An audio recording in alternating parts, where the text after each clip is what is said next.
is that I think Winged and I are often speaking to ourselves as much as we're speaking to you guys when we lead studies. And I mostly picked out this one because it is one of my favorite passages. And then I wound up having one of the worst weeks at work in my time at work, which those of you who have known me for a while know that that's saying quite a bit. So this was incredibly applicable to me this week after I started putting it together. So I hope you guys find as much value out of this as I did. We are currently in between passages right now.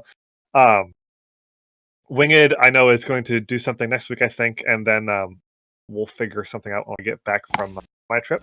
Next week, I'm not doing something. Next week, we're canceling it because it's a certain holiday. That's right. So let's review. We have random study this week, 4th of July next week, and then random study after 4th of July? I don't know if it was random. I thought my intent was, based off of what I had heard, was to go over the Apostles' Creed. Ah, that's a good idea. All right. That was off a suggestion from Megs, I believe. And then the week after that, I am planning on going over a topical study on how to debate like a Christian. Because discussion den.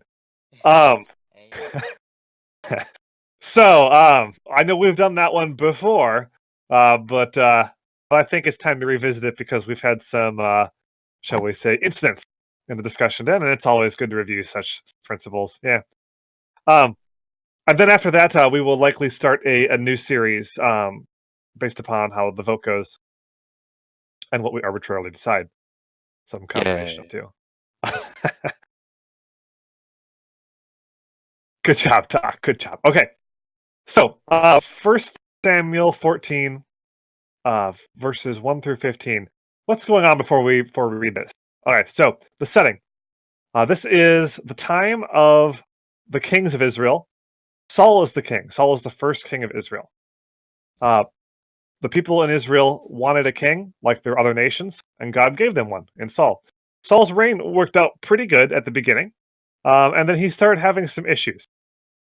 He disobeyed a command from God about how to deal with a nation nearby, and then now we have the classic enemy of the Israelites, the Philistines, marching on Israel to invade them and take their stuff. Saul has his army camped nearby, and he's waiting on the prophet Samuel to give the sacrifice. Saul gets tired of waiting because the people are getting anxious, the people are starting to leave, so he does the sacrifice himself, which is against the law. Samuel walks up, sees what Saul has done, judges Saul for it, and pronounces a prophecy about Saul's eventual defeat and loss of the throne over it. He does this in front of the entire army, and it makes both Saul and the army pretty hesitant to go to war with the Philistines. And understandably so. If you have the judge, who is kind of God's mouthpiece to Israel, come up and prophesy against the king in front of the army, or how the king is going to be defeated in battle and destroyed, it's going to make the people a lot less apt to follow the king. So, the situation that we have is that the Philistines are camped nearby with a large force. Saul is in the Israeli camp with a very small force of 600 men. And neither army is doing much. There's not really any need for the Philistines to do much. They can sit in their camp and continue to gather forces. The Philistines are a confederacy, which means that they are kind of a loose alliance of multiple cities. Confederacies have a difficult time in the field because everybody is supposed to kind of send their own allotment of troops. And a lot of times, depending upon how the weather is in different areas and stuff, some troops are taking longer getting to the field. Some are there early. Some kind of one part shows up at one point, and another short part shows up at another point. Basically, how my team acts in insurgency getting to the point, that's how confederacies act in mustering their troops. So you're kind of wandering like a parade of kindergartners a lot of times. So even though the Philistines have a much larger force, They do have a confederacy, so they can just kind of sit there and wait for their forces to grow as they send out raiding parties into the Israelite countryside um, and raid towns and villages and take money and slaves and those sorts of things as they wait for.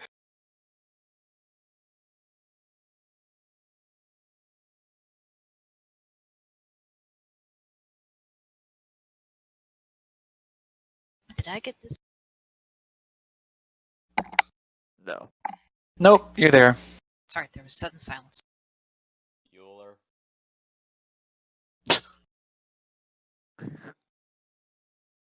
Fearless leader, please return to us. Force needs to have a 3-to-1 advantage before the odds are equal. The reason. Oh, can you guys hear me? It looks like my. You've reached like extreme levels of choppy. Like 15 seconds of dead silence followed by 15 seconds of, oh, there he is. Okay. How about now? We hear you now. Where'd you lose me? Oh, you're talking about the Philistine Confederacy just kind of chilling, waiting for their reinforcements to arrive. I remember raids being mentioned. Yep. Okay. So they're chilling, waiting for the reinforcements to arrive. They're sending out raids. Because every day that they wait, not only do they get more slaves and loot, but more and more of Saul's men just leave his camp. So they are decreasing the amount of enemies they're facing without having to expend any energy over it. So why not raid the countryside? That's why we're all here, right? The Philistines figure. So that's what they do. The other reason why they wait is because the defending force has a major advantage. Even in modern military tactics, it's kind of considered that the attacking force needs to have a 3-to-1 advantage before the odds are even equal. So the defending force, especially in the ancient times, where you could just kind of set up a wall around the camp, or set up on high ground. Star Wars reference, anyone? No, but it's true. You can set up on high ground or in an easily defensible position and let the enemies come to you. You're going to have a massive advantage over the attacking force. So the Philistines figure, we're in a good defensible position. We can get all of our loot from here. Saul's army continues to just decrease as we just wait here. Why even bother to attack for right now? Let's just let the situation play out a little bit. So that's the situation we're walking into here in this book. The Israelites are under-equipped and nervous, and are shrinking by the day in size as Saul sits anxiously in the camp, kind of regretting his impetuous decision to do the sacrifice in an illegal way. Meanwhile, the Philistine coalition continues to gather strength and loot the Israelite countryside. All right. Can I have a volunteer to read 1 Samuel 14, verses 1 through 10? Me. Go ahead, Ben. Now it happened one day that Jonathan the son of Saul said to the young man who bore his armor, "Come, let us go over to the Philistines' garrison that is on the other side." But he did not tell his father. And Saul was sitting on the outskirts of Gibeah. Say that right? Yep. Under a pomegranate tree, which is in Migron. The people who were with him were about 600 men. Eliah the son of Ahitub, Ai's brother, the son of Phinehas, the son of Eli, the Lord's priest, and I really like these names.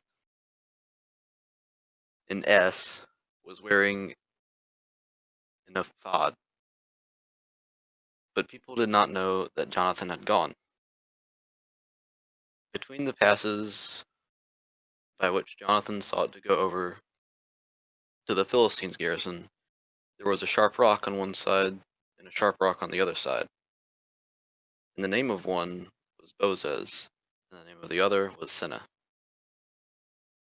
The front one faced northward, opposite of Michmash, and the other southward, opposite of Gibeah.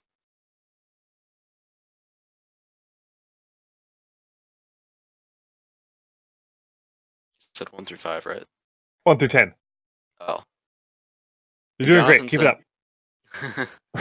Jonathan said to the young man who bore his armor, "Come, let us go over to the garrison of these uncircumcised. It may be that the Lord will not. It may be that the Lord will work for us. For nothing restrains the Lord from saving by many or by few." So his armor bearer said to him, "Do all that is in your heart. Go then. Here, I am with you, according to your heart." Then Jonathan said, "Very well. Let us cross over to them. And if they say to us, 'Wait until we come to you,' then we will stand in our place and not go up to them. But if they say thus, 'Come up to us,' then we will go up. For the Lord has delivered them into our hand. For the Lord has delivered them into our hand, and this will be a sign to us." Thank you. Okay, there's one other piece of information I didn't give you guys earlier about this situation. And it's that the Israelites don't have very many swords.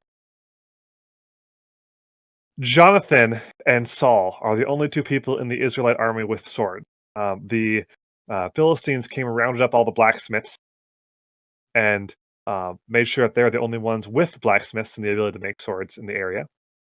And therefore, the Israelite army is dramatically under-equipped. Jonathan is Saul's son. Jonathan looks at the situation, sees people sneaking out of the camp every day, sees his father kind of dithering indecisively, sees the Philistines continuing to loot the countryside, and decides to do something. He looks at this and he's like, "This is not getting any better as time goes on." So he decides to take a move. What does he decide to do? Let's go say hi. Well, Yeah.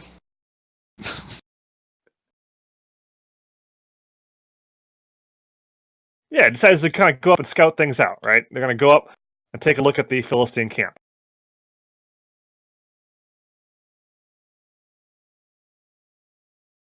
So, it says in verse 3, the people did not know that Jonathan had gone. Okay, so he sneaks out of the camp to go do this. He does not tell anyone. Notably, he does not tell his father, the king. He takes his armor bearer with him, which is the guy who is responsible for equipping him before he goes into battle, and also looking out for him when he's in battle.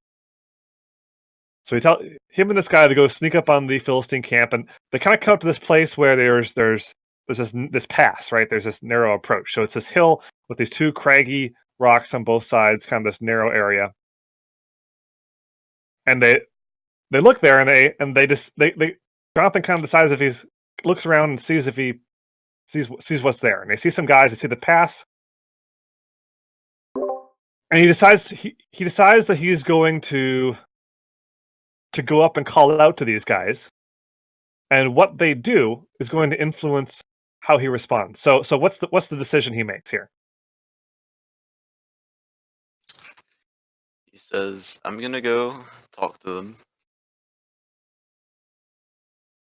Oh, wait a minute, I turned the wrong page.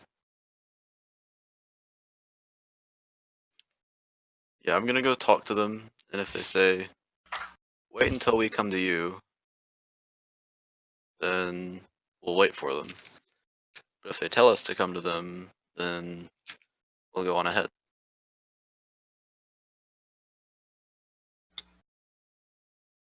Yeah. Yeah, exactly. So if they say, "Wait till we come to you," he's like, then we're not going to go up there and fight him. We'll wait here and see how things play out. But if they say, "Come on up to us," then we'll go up there and attack them. So what's he doing here with this? Why is he?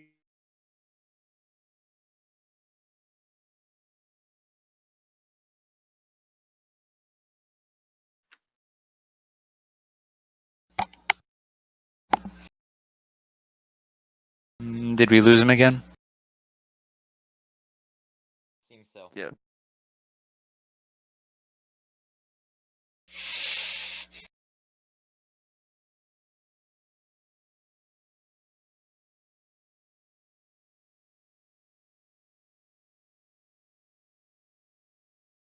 Because this would seem to be a bad strategy, right? I mean, Welcome back. oh, dang it! Why is my connection so bad? Sorry, guys. I don't know why I'm having such bad connection problems. It's okay. It happens to the best of us.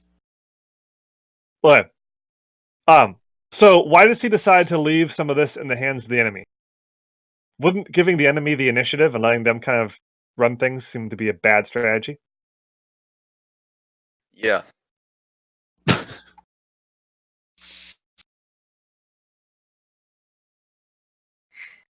Is he leaving it in the hands of the enemy? There was the trick question. Yes, that is the question, isn't it?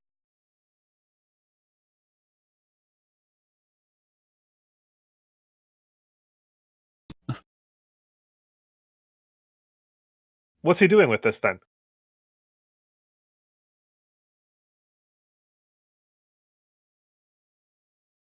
I'm not qualified to give an exhaustive answer, but in a certain Old Testament way, he is seeking guidance from God based on the response of the person he's talking to.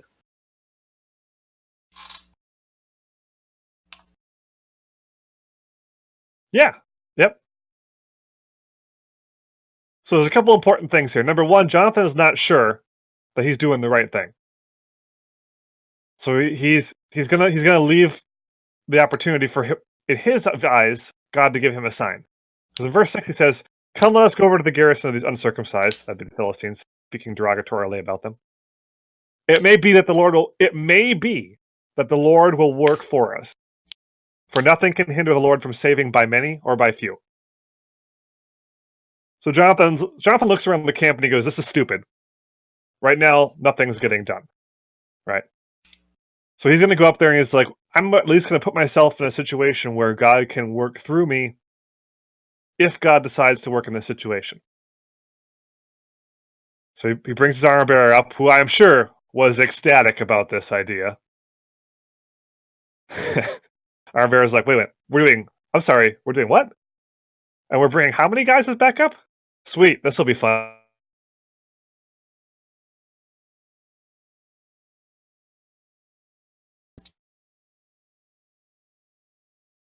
Bye, Ongarth. What is happening?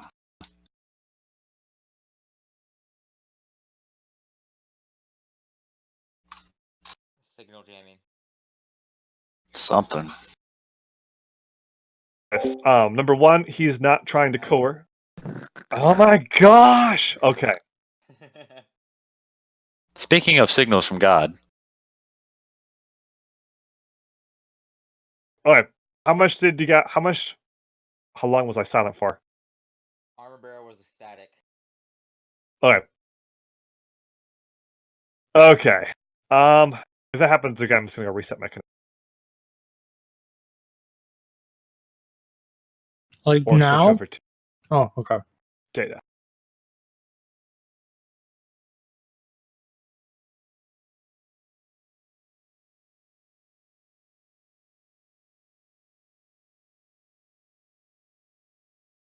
I like that people said press F to pay respects. Okay. So, Are you on data? no. You should do that. Okay.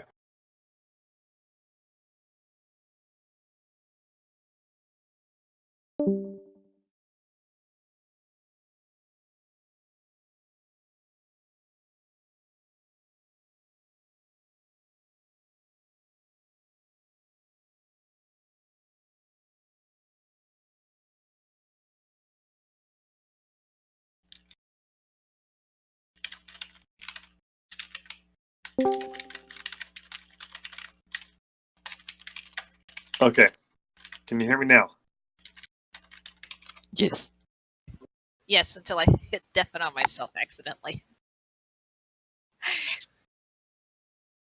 Okay, stand by. Cancel. I can't hear you guys real well.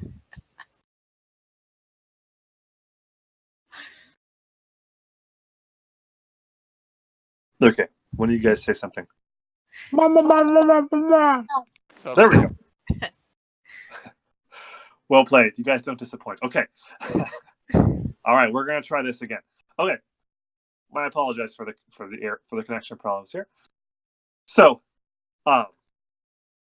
yeah, what he's doing is he's leaving room for God's direction, based upon how the enemy reacts. So he's not leaving it in the hands of the enemy, which would be a bad situation, but he's leaving it in the hands of God, based upon kind of an Old Testament understanding of how God leads. If you read on in First and Second Samuel, David constantly consults God through a kind of a casting of lots, if you will, and God speaks to him that way. What I like about this is Jonathan is a little bit more unsure. He doesn't really know what God wants him to do here, but he's going to put himself in a situation where God can use him if he wants to, and then kind of trusts God to let the enemy's actions dictate what he should do, because he knows that the enemies are ultimately under God's control too, which is a pretty, I'd say, advanced understanding of God's providence for a Jew in 900 BC.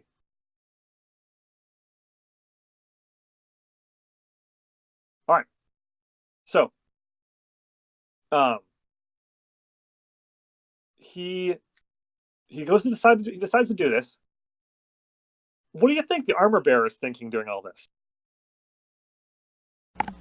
Internally screaming.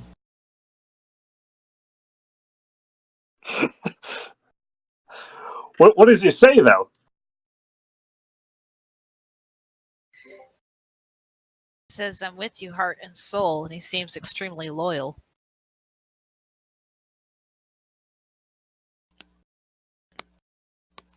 Yeah. I can't see chat, by the way. I can see chat on my computer screen as I talk into my phone. But yes, thank you for the voice replies. Yeah, he does seem incredibly loyal, which I think speaks to Jonathan's leadership, right? I've got a lot of I know a lot of people. There aren't that many people that if they said, "Hey, let's go up and attack this camp with 20,000 guys in it, just you and me," there aren't that many people I'd be like, "Yeah, okay," to them.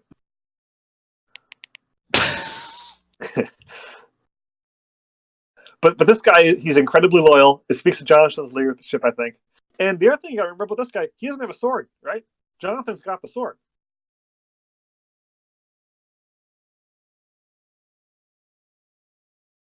So he doesn't go and tell Saul or anybody else in the army, because Jonathan's kind of going around their back, but he just decides to go with and to allow himself to be used by God too.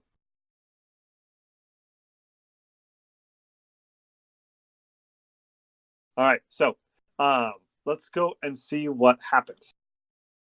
Verses 11 through 15. Can I have somebody volunteer to read those?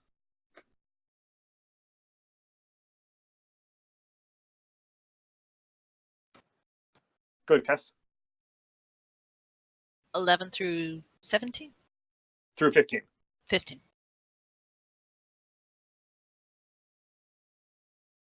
So both of them showed themselves to the garrison of the Philistines. And the Philistines said, "Look, the Hebrews are coming out of the holes where they have hidden themselves." And the men of the garrison hailed Jonathan and his armor-bearer, and said, "Come up to us, and we will show you a thing." And Jonathan said to his armor-bearer, "Come up after me, for the Lord has given them into the hand of Israel."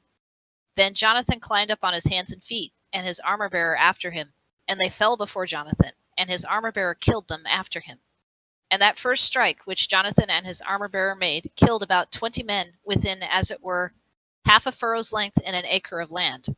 And there was a panic in the camp, in the field, and among all the people. The garrison... Oh. No, yeah, I'm good. The garrison and even the raiders trembled, the earth quaked, and it became a very great panic. Thank you. All right. So the Philistines, what do they say?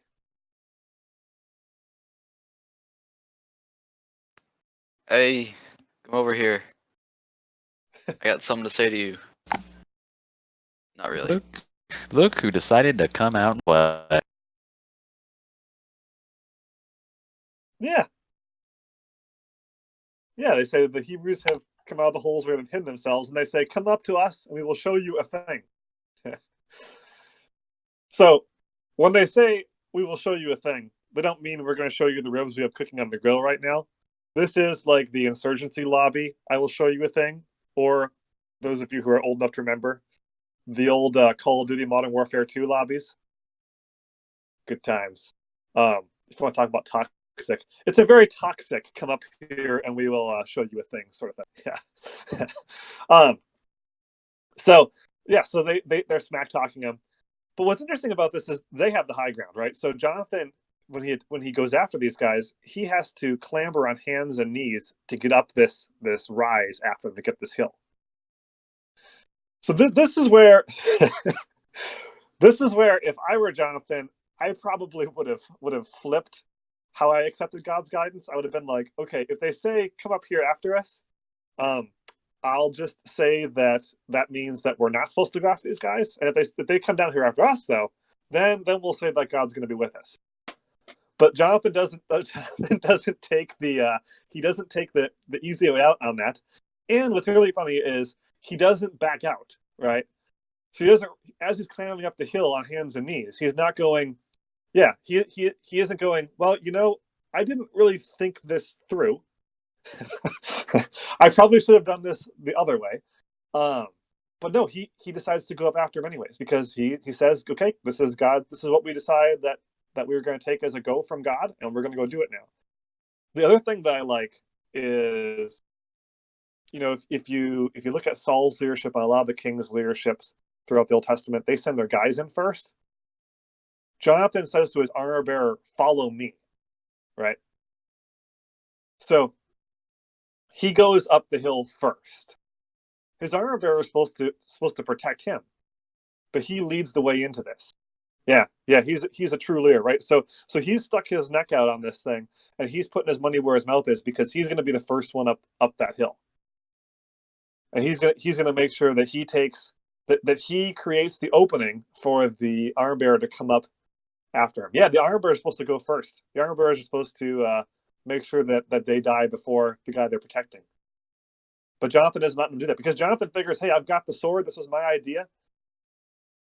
If we're going to do this, you follow me, right? He's going to take the risk. So not only is he the one stepping out in faith while everybody else sits back at the camp, but even in this idea, which is an incredibly dangerous thing that he's doing, he is showing servant leadership here. He's leading from the front and putting himself at risk because this is his plan, right? He's going to be the one to hit the money on the line for this. He's not going to let the guy who's coming with him take the first risk.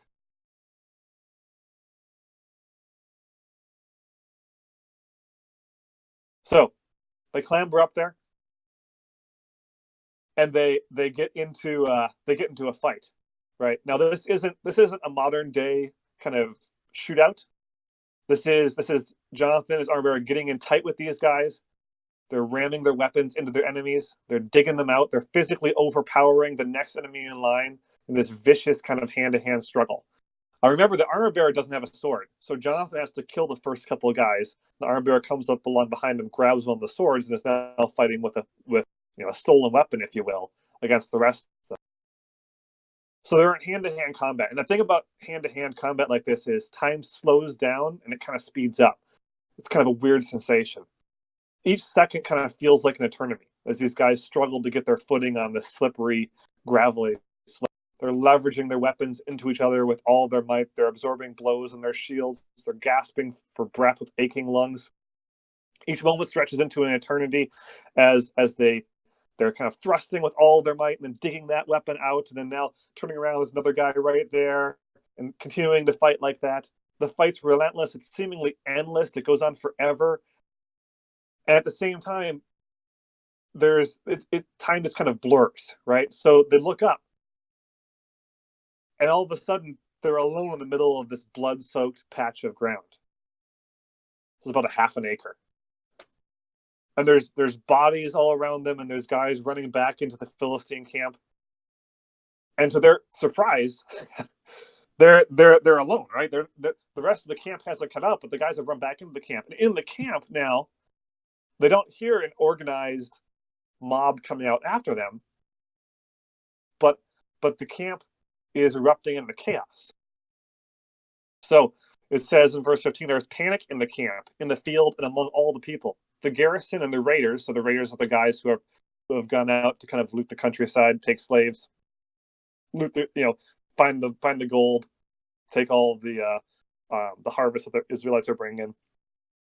Those guys, they're now coming back. They're also they come back to the camp, and they see panic breaking out in the camp. Ancient battlefields were incredibly influenced by panic. The ancient Greeks actually said that they had a god named Panic, and the god Panic was actually the king of the battlefield. Coalition armies were especially vulnerable to panic, and what would happen is, because you don't have your name and your side over your guy in real life. It's not like a video game. Everybody's kind of there's no uniforms in ancient battles. Kind of everybody kind of came what they were. So especially in coalition armies, you may not all speak the same language or all dress the same or necessarily know each other. And now these raiders are coming back into the camp, and they're shouting, and people hurt, and there's people in the camp fighting other people in the camp. Yeah, Phobos, Kessa. They look, and they're like, what is happening? And all of a sudden somebody takes a swing at one of them, and now they're fighting people in the camp. The Philistines are all fighting each other now.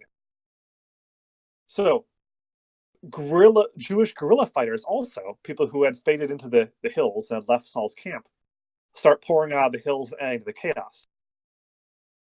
Saul sends for the high priest to kind of see what he should do. Eventually realizes that this is kind of his moment, and then sends in the army kind of post haste.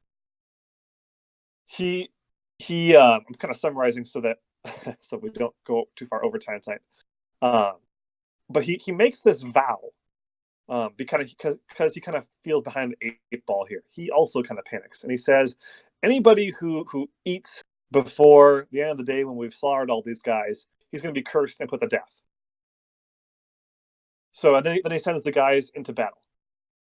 And the Philistines rout. They're fighting each other. They're fighting the guerrilla fighters out of the hills. They're fighting Israelites and Jews who had actually come over to their side and had sided with them against Saul.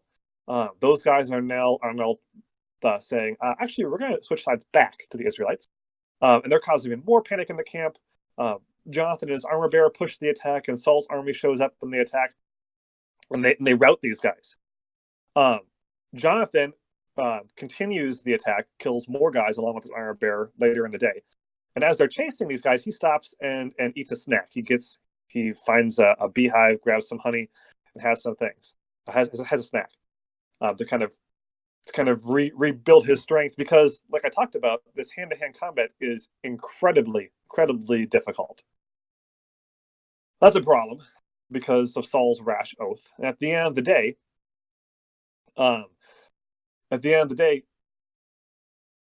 they have to draw lots and figure out who broke Saul's oath.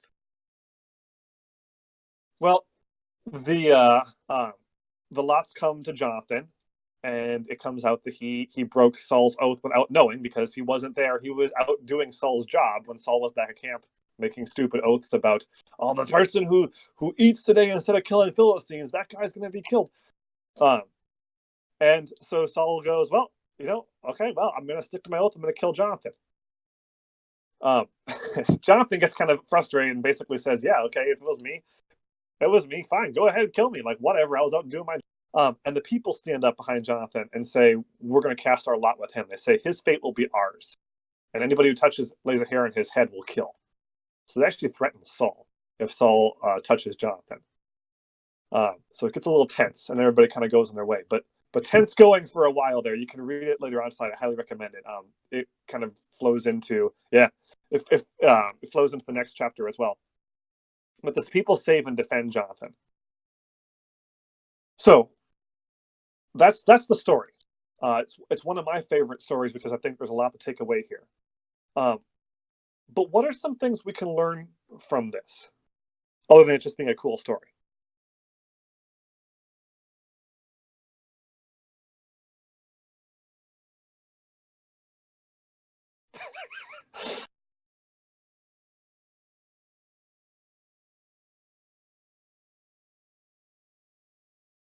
So, just one thing on Kes's point about bad management is an ancient problem.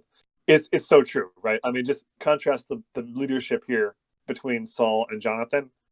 I don't even think it's much of a contrast, right? Jonathan's out doing a job that's not really his job. He's putting himself at risk, leading his servant into battle, and putting himself at risk before his servant to look out for him. Well, Saul sits back at camp and makes rash promises and screws up sacrifices.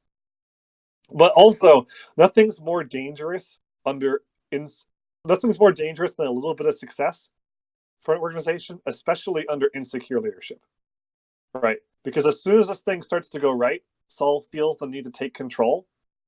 And by taking control with these rash oaths and threatening people, winds up screwing up things worse. Because it specifically says later on that the Israelites could have pressed the attack further if they had been allowed to eat throughout the day and kind of recover their strength. So it's kind of a funny comment about it being an ancient problem, but there is certainly a study in leadership to be had here, which would be its own study. But yes, what else? What else can we learn from that?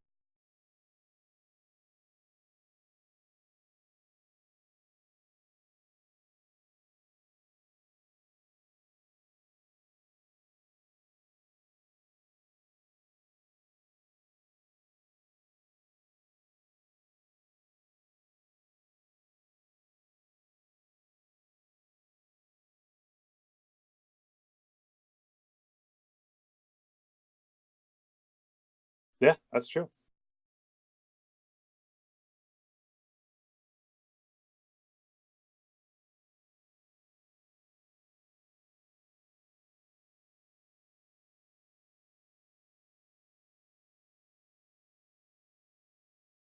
Feel free to answer in voice too, because it's more fun to hear it on the recording when you listen to the recording.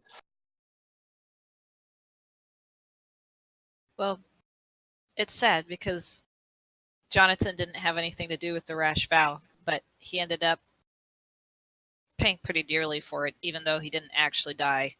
At this point, at least, he got in really big trouble with his dad.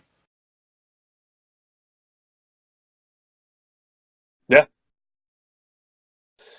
No, so that's a really important part of this, I think, is you won't always be treated like a hero for doing the right thing.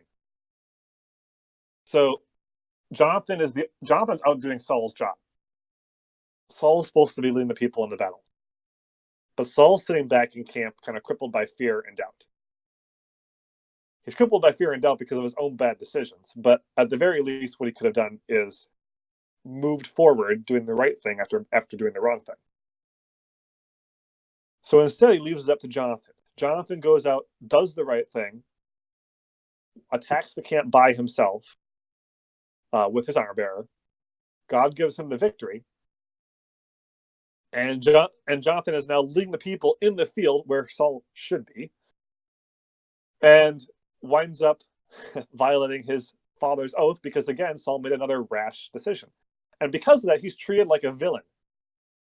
He's threatened. His life is threatened by his own father when he should be heralded as a hero, right? That's what I would think if I was Jonathan. But that doesn't mean Jonathan did the wrong thing. It is very possible, especially if you are in a situation where you have bad leadership, bad management, where you will do the right thing and be treated like the villain. That does not mean you did the wrong thing, and that does not mean that God isn't blessing your actions. It just means that it just happens that way sometimes. So how your leadership and how the people around you judge you is not a indicator of how God judges you always.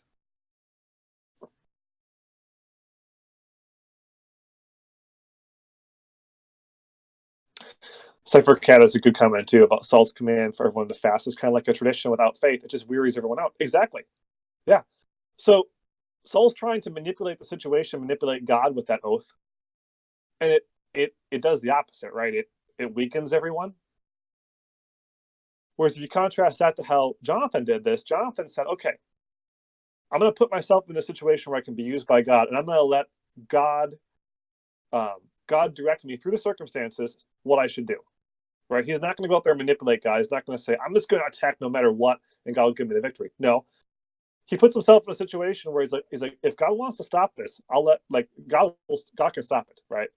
He left it out for this, and but then when God opens the door, he goes through and says, "Okay, this is how we're going to do this thing."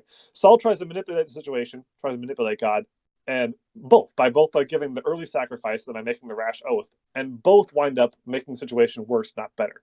So you cannot use God. God can use you to accomplish His purposes. You cannot manipulate the situation so that you use God's power to accomplish your purposes. It does not work that way.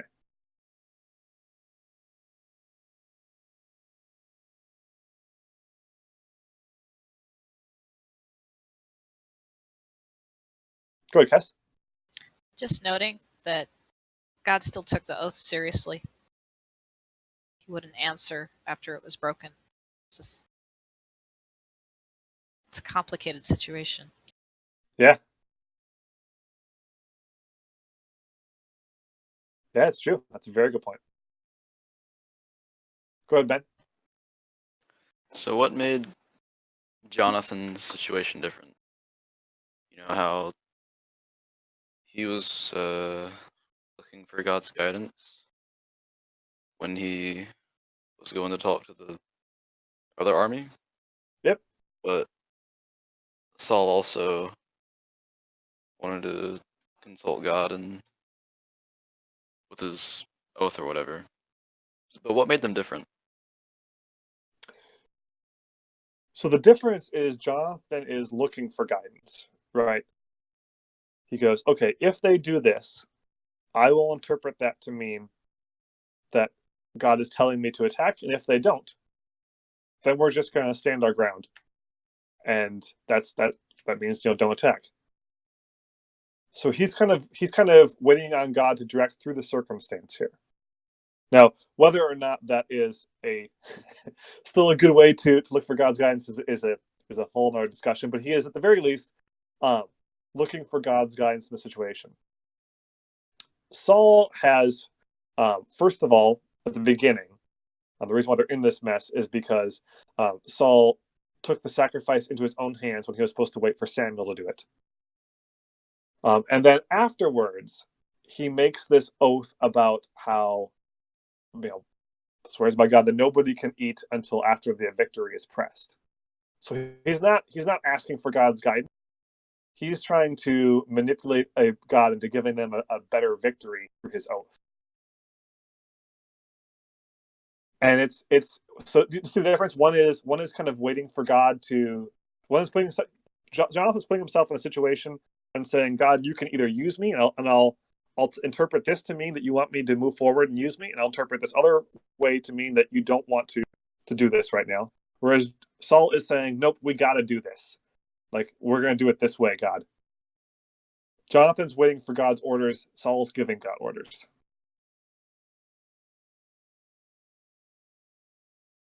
Yeah, that's another good point, Cypher, is that Jonathan's taking the risk upon himself, and Saul's bringing a large number of people into act with him.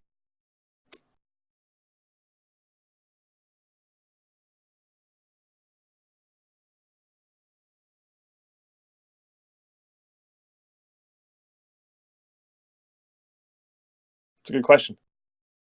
What else? What's going to take away from this?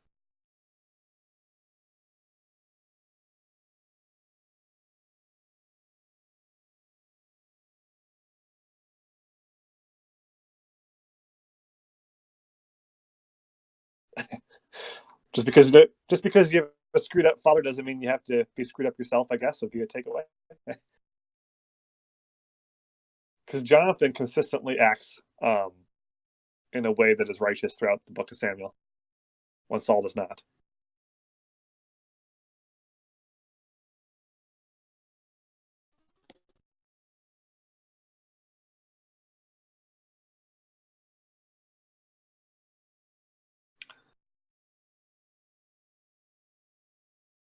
I've got two other. So you guys have hit on one. We can't force God into action, right? We talked about that. I would say the size of the army that we're facing doesn't matter. This was a big one for me this week. This is where you got to be careful when you're putting together studies, because oftentimes you'll be put in a situation that week that forces you to apply what you're putting together. The size of the army that we're facing doesn't matter. The situation doesn't matter. What matters is what God's going to do, right? So everything here is stacked against Jonathan.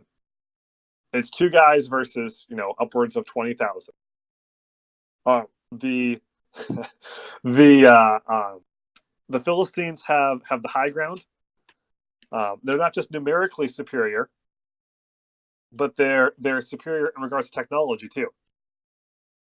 We in the Western school of warfare, Americans, Greeks, everybody else, we're used to being outnumbered but not outmanned and outgunned, right? That's how we roll as Americans. But no, that's the opposite here for Jonathan. They are outnumbered, outmanned, and outgunned, or outsorted, outarmed, we should say. Yeah, everything is stacked against them here. They even have to be on the attack against the super force uphill. There's nothing here that is this to their advantage, and yet that doesn't matter because God is going to give them the victory. So it doesn't need to make sense for God if God chooses to act this way. And again, they're not forcing God into this. Jonathan's putting himself in a situation where he's like, God, if you want, I will go do this, and you can give me the victory if you want. So the size of the army that we're facing does not matter. And some of you guys here are facing pretty big armies in your life. The situation at work, the situation in your family, the situation at school, you're looking at it seeming insurmountable. But if God has put you in that situation, he has some sort of purpose for it. And he's going to bring about the outcome that he wants for you with regardless of what the situation looks like, regardless of how many people are in that army that you're attacking.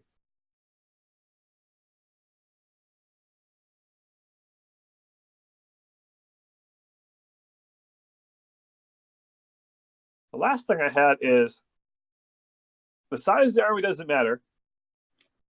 We can't force God into action. And if God wants us to act, we should.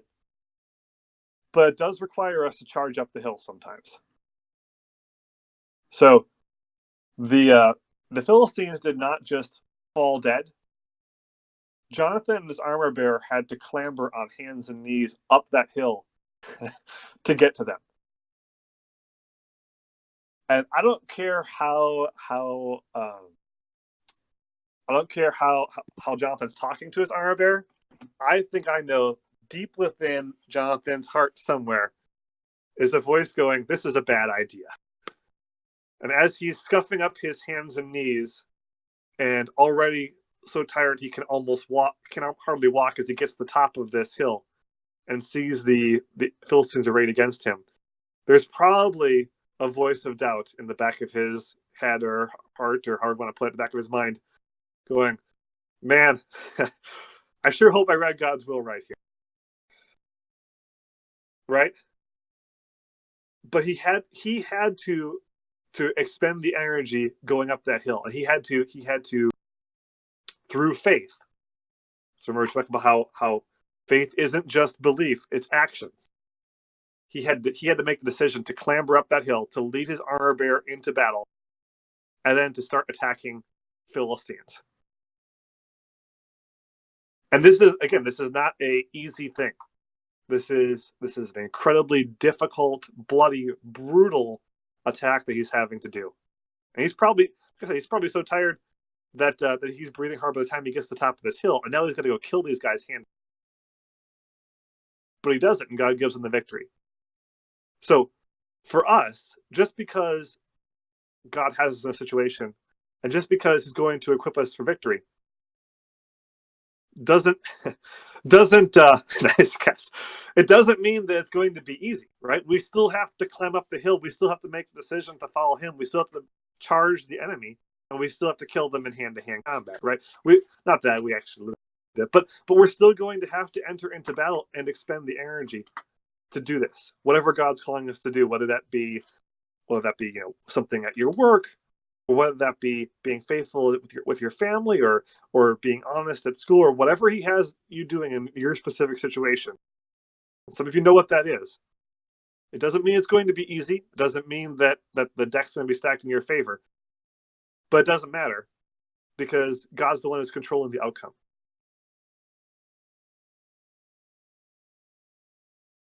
So like Jonathan, in our situations, we have to have the courage to charge up that hill and to attack that enemy army, as difficult and as brutal as that's going to be.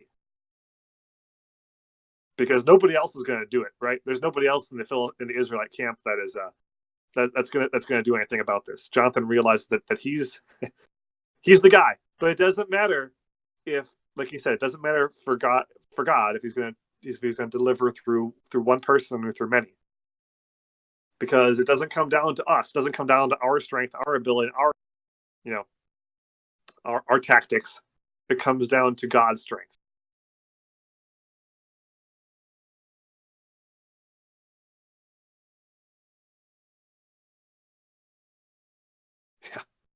Yeah, that's the truth.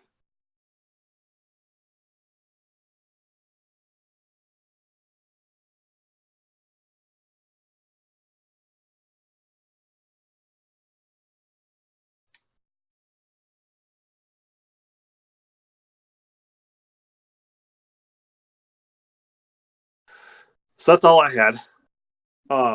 Anything you guys have to add to this?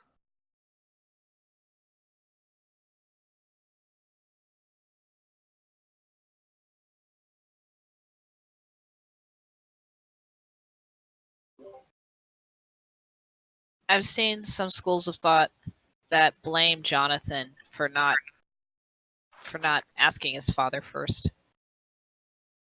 I was just curious if you had any notes on that.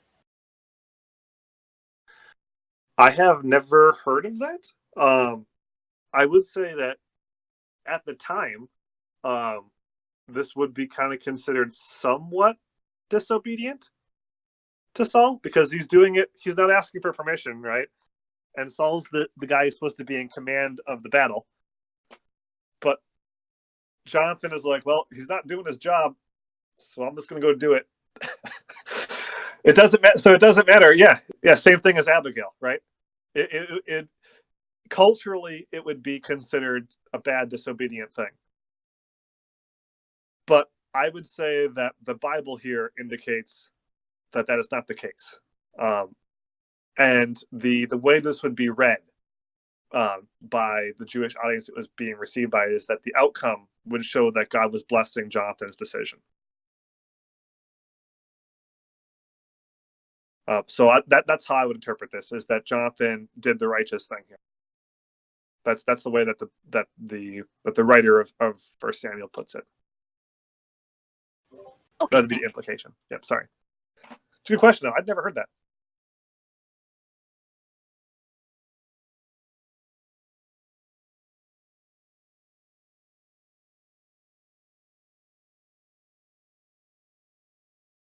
And let me tell you, there are many times in your life where you're going to have to break the chain of command to do the right thing.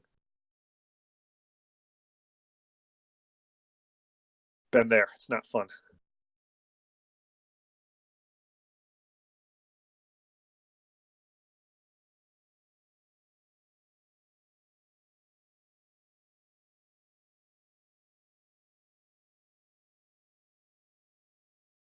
Yeah, that's a good point, Ben. Sometimes doing God's will means others won't like what you're doing. Good. Anything else, guys?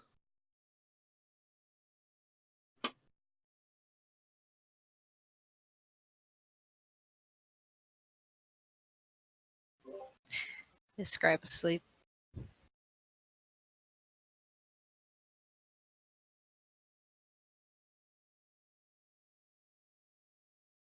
Yep. That's okay. He can get the recording.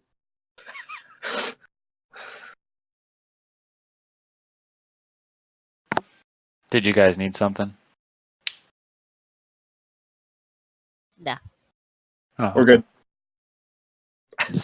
You're like, is he asleep? I'm like, no. Weak. Why wasn't trying to interject something every other sentence?